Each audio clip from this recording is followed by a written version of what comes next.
Boa tarde, meus irmãos. Mais uma tarde preciosa, especial de estudo da Palavra de Deus. Eu quero convidá-los para ler comigo um trecho pequeno que está no livro de Números, no capítulo 4.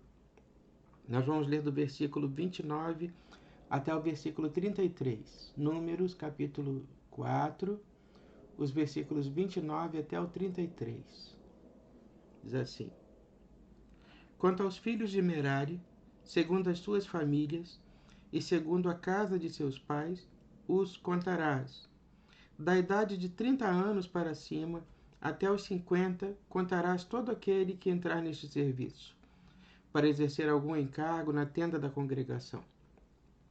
Isto será o que é da sua obrigação: levar, segundo todo o seu serviço na tenda da congregação, as tábuas do tabernáculo, os seus varais, as suas colunas e as suas bases, as colunas do pátio em redor às suas bases, as suas estacas e as suas cordas, com todos os utensílios e com tudo o que pertence ao seu serviço, e designares nome por nome os objetos que devem levar.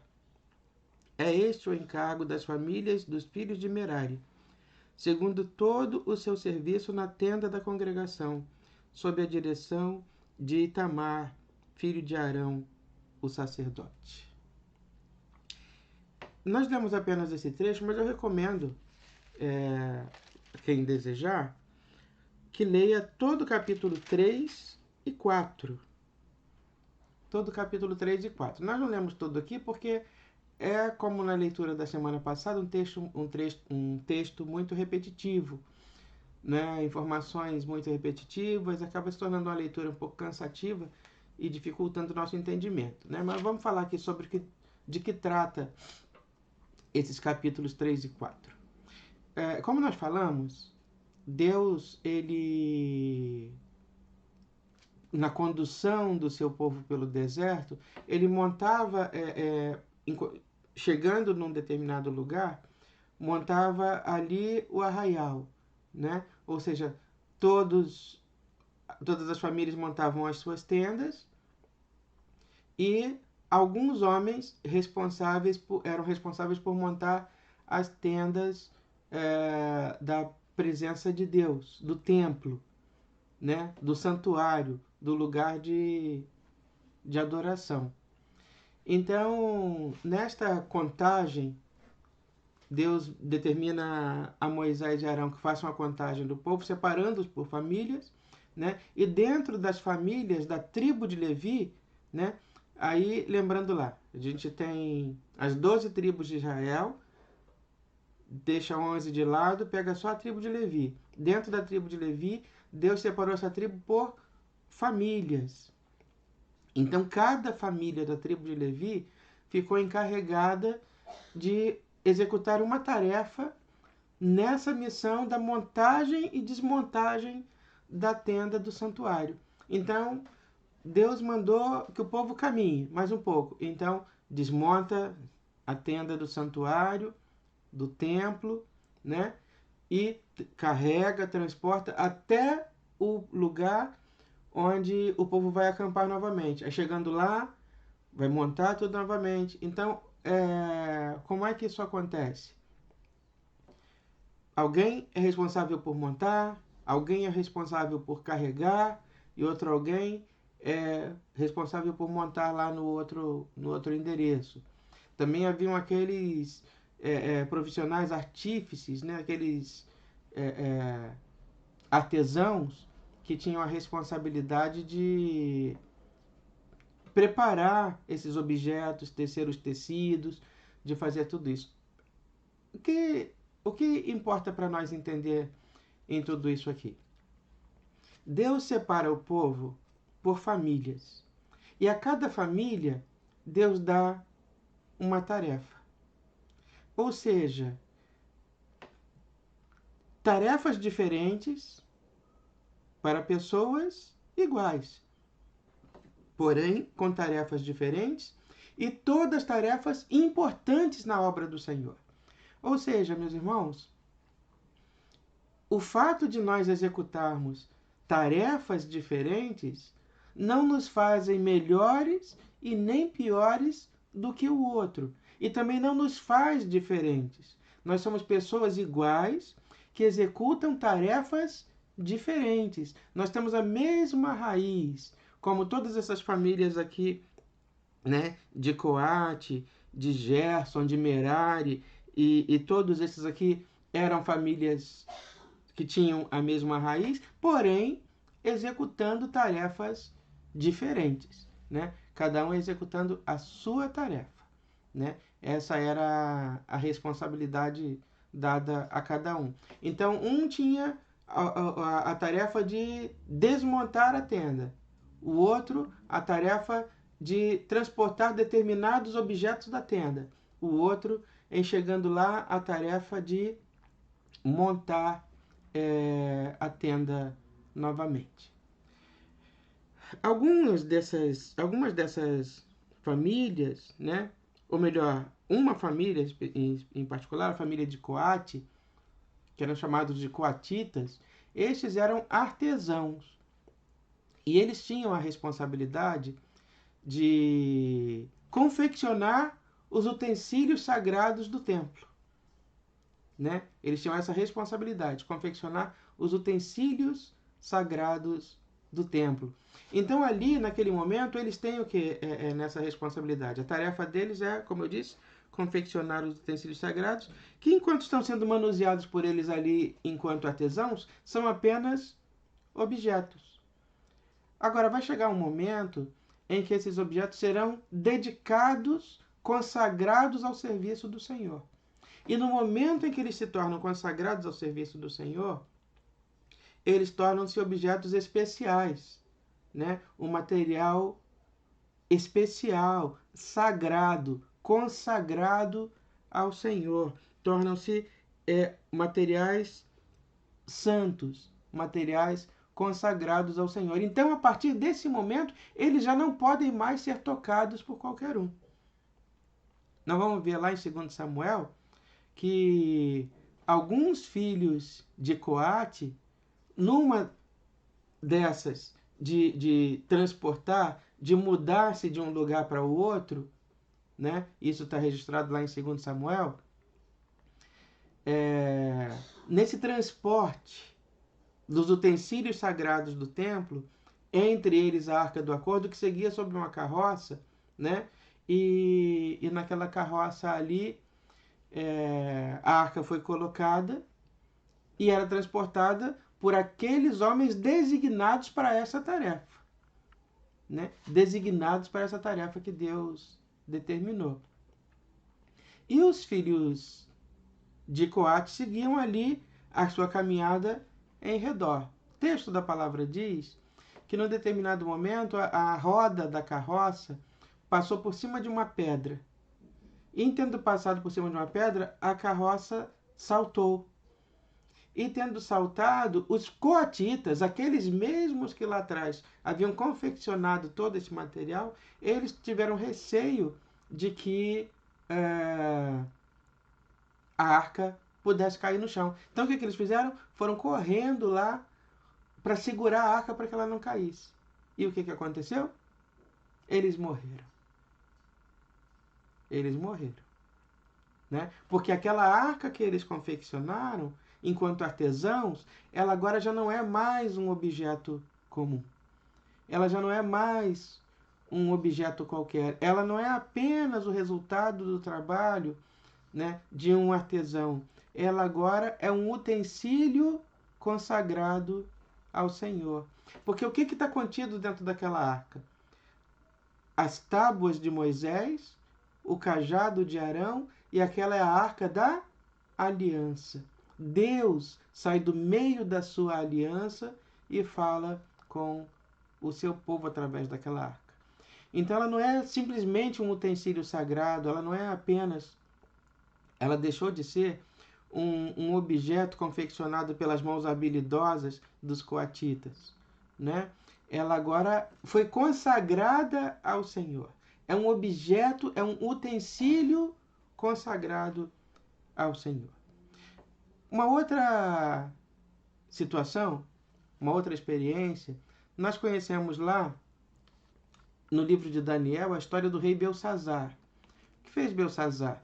Né? O povo de Deus foi levado cativo para a Babilônia e os jovens e os nobres e todos os membros da corte e todos aqueles que as pessoas mais inteligentes, mais saudáveis, mais novas, foram todas levadas. E também foram levados os utensílios sagrados do templo.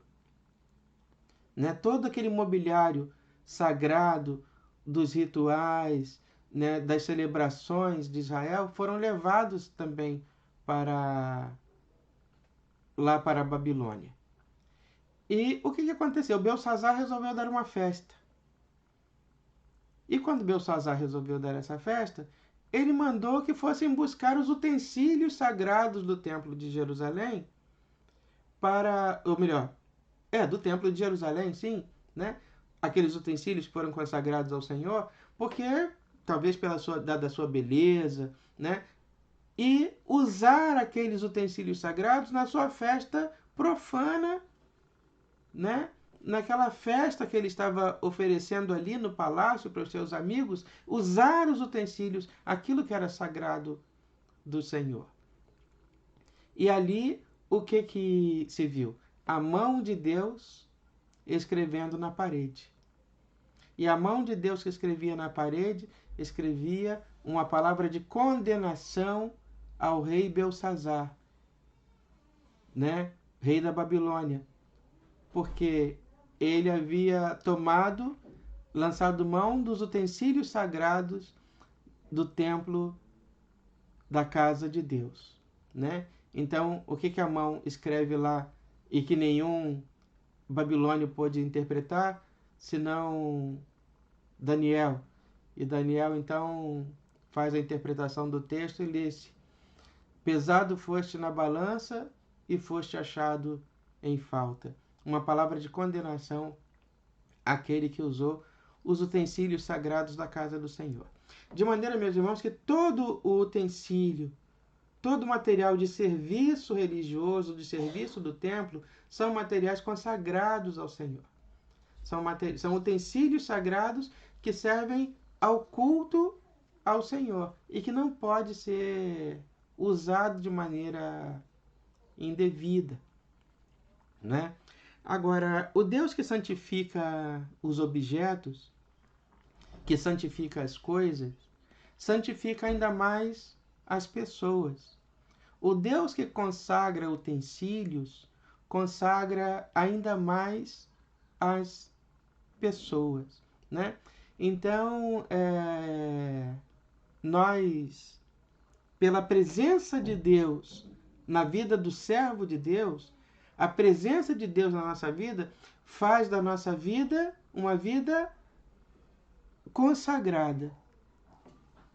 Faz de nós pessoas sagradas, pessoas consagradas ao serviço do Senhor.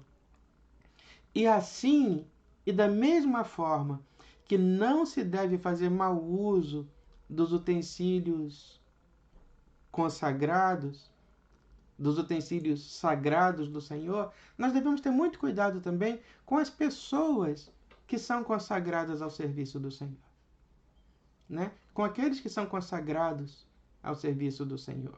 E quando eu estou falando de pessoas consagradas ao serviço do Senhor, eu estou falando de todas aquelas pessoas em cuja vida habita o Espírito de Deus. Eu não estou falando dos oficiais da igreja apenas, do pastor, dos presbíteros, dos diáconos. Não é que nós não devamos afrontar o pastor, os presbíteros, nós devamos ter cautela com isso, apenas não. Mas com todos os irmãos e irmãs em Cristo. Todos aqueles que nos são caros. Porque na vida do nosso irmão habita o Santo Espírito de Deus. Na vida do nosso irmão está presente o Espírito Santo de Deus. Então aquela vida é uma vida consagrada ao serviço do Senhor, né? Então nós devemos ter muito cuidado para não ferir, não magoar, não agredir as vidas que são sagradas, que são especiais, que são consagradas ao Senhor. Né? Muito cuidado nós devemos ter, para que com as nossas palavras, com os nossos gestos, com o nosso comportamento, nós não venhamos a ferir as vidas que são sagradas, consagradas ao Senhor. Né? Nós temos que ter muito cuidado para não machucar aquelas vidas que são habitação do Espírito Santo de Deus. Né? Então, como eu disse, não é apenas dos líderes, não, de todos. A vida do nosso irmão que senta ao nosso lado na igreja, né? Temos que lembrar que Jesus morreu por essa vida. Aquele irmão que não tem podido ir à igreja, né? Não tem podido estar lá, ainda assim ele não pode ser desprezado, porque Jesus morreu por ele também, e ele também é uma vida consagrada ao Senhor, e na vida dele também habita o Espírito Santo de Deus. Então, meus irmãos, duas lições que esse texto de hoje nos traz. Primeiro, nenhum trabalho é mais importante do que o outro. Todos são necessários. Seja para a tarefa que for, que Deus te tenha chamado, você é tão especial quanto o outro. E o outro é tão especial quanto você. Seja qual for a tarefa que você execute na obra do Senhor. Né? Você é tão importante e tão especial quanto aquele que executa uma tarefa diferente da sua. Né? Essa é uma das lições. E a segunda lição, a sua vida e a vida do nosso irmão, da nossa irmã, que comunga a mesma fé conosco, é uma vida em cujo Espírito Santo de Deus habita. O Espírito Santo de Deus habita. Né? Habita nesta vida o Espírito Santo de Deus. Então, temos que ter muito cuidado para não tocar de maneira má, negativa, para não ferir essa vida que é de extrema, de suma importância para o nosso Deus. Né? Então, que Deus, meus irmãos, Ele nos abençoe nessa tarde, traga paz ao nosso coração, e que nós saibamos cuidar das vidas consagradas que o Senhor tem posto ao nosso lado. A sua vida é uma vida consagrada ao Senhor. O serviço das suas mãos é um serviço especial, consagrado, igualmente consagrado ao Senhor. E que o Senhor te abençoe e te guarde, e que você seja zeloso das tarefas que Deus confiou a você. Assim como foram os coatitas, os gersonitas e todos os levitas, e todos aqueles a quem Deus confiou tarefas especiais. Mas que você possa viver uma vida consagrada. Uma vida consagrada é muito mais do que uma vida de oração e leitura da palavra de Deus. Uma vida consagrada é aquela que se dedica a cuidar da outra vida que é tão santa, tão especial e tão consagrada quanto a sua. Que Deus te abençoe, que Deus te guarde e que Deus derrame bênçãos sobre a sua vida nessa tarde. Vamos orar ao Senhor. Senhor nosso Deus, nós queremos te agradecer, ó Deus, porque temos tido a oportunidade de vivermos vidas consagradas ao Senhor. Vidas consagradas ao teu serviço. Vidas, Santo Deus, santas. E, ó Deus, te agradecemos porque tu tem confiado a nós, confiado às nossas mãos, tarefas tão importantes, tão sublimes, tão especiais. Te agradecemos, Santo Deus, e te pedimos que tu nos auxilies, Senhor Deus, para que em momento nenhum de nossa vida nós possamos deixar, Senhor, deixar de cuidar com a responsabilidade devida daquilo que o Senhor tem posto nas nossas mãos. E muito mais, ó Deus, do que cuidar de objetos sagrados, de utensílios sagrados, nós possamos cuidar de vidas sagradas, de vidas que são especiais, de vidas que são consagradas ao teu serviço. Ó Deus, dá-nos a tua paz, Cuida de nós, ó Deus, em todo tempo. Livra-nos de todo mal. Abençoa, Senhor Deus, a nossa tarde. Abençoa as nossas famílias. Abençoa-nos, ó Deus, e dá-nos paz ao coração nesses dias, Santo Deus, difíceis que estamos vivendo. Nesses dias de isolamento, nesses dias, ó Deus, em que a ameaça dessa pandemia bate à nossa porta a todo tempo, que tenhamos paz no nosso coração. Ó Deus, guarda-nos agora, dá-nos alívio e dá-nos, Santo Deus, que alegria de saber que, ainda que virtualmente, podemos nos falar, podemos nos encontrar, não estamos isolados, Senhor. Ó Deus, cuida de nós e dá-nos a tua paz. Atende a nossa oração, nós te oramos em o nome de Jesus, que nos ensinou a orar dizendo: Pai nosso que estás nos céus, santificado seja o teu nome. Venha o teu reino e seja feita a tua vontade, assim na terra como nos céus. O pão nosso de cada dia nos dai hoje, e perdoa as nossas dívidas, assim como nós perdoamos os nossos devedores. E não nos deixes cair em tentação, mas livra-nos do mal, pois teu é o reino, o poder e a glória para sempre. Amém. Que Deus nos abençoe e nos dê uma tarde de paz e um restante de semana feliz sob as bênçãos do Senhor.